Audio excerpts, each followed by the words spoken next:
Hi. Mr. Trump said, if North Korea attacks us, we will destroy them, or something like this. And he said this in the United Nations, right? I saw some reactions from US media. They are very predictable, aren't they? When are they going to change? That's the question. Are they ever going to change?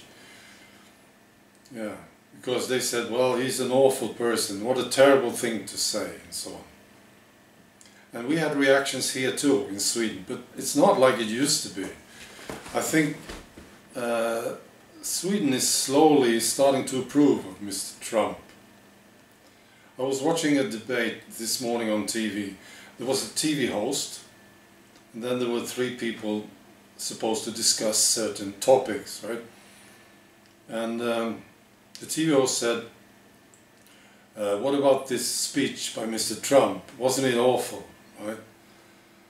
And these guys in the panel, in the studio, they did not respond as she expected them to. This was obvious. One of them said, well, these are, you know, the ordinary politically correct people. You see them often, right? But one of them said, well, Mr. Trump said that if they attack us, we will attack them back. It's not so strange.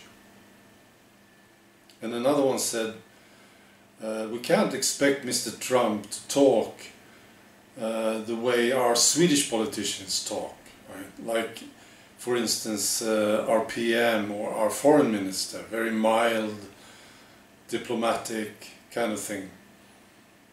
Mr. Trump was elected through speaking like this. This is his way, right? It's not so strange.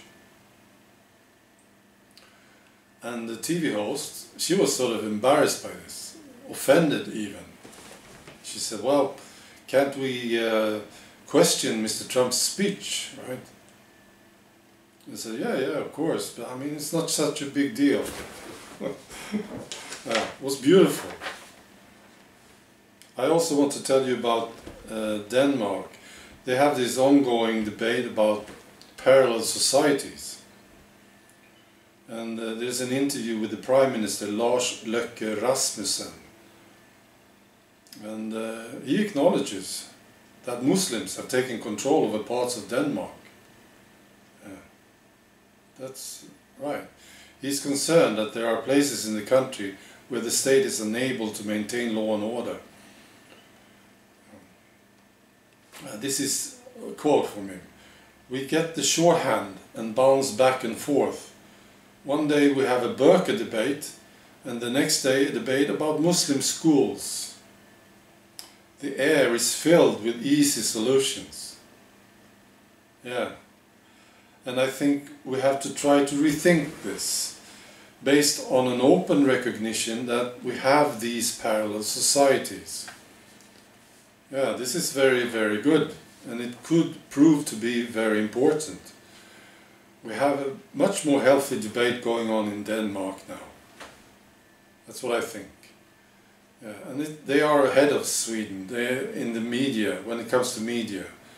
The Swedish media is, for some reason, so very, very far left that it's ridiculous. Right?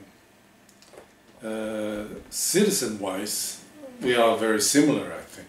The Swedish citizens want our politicians to get on with it, do something or get out.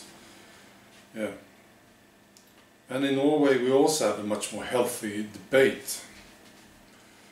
So this is great. I think maybe it's like this. Maybe the Danish politicians are listening to the Polish politicians or the Hungarian politicians.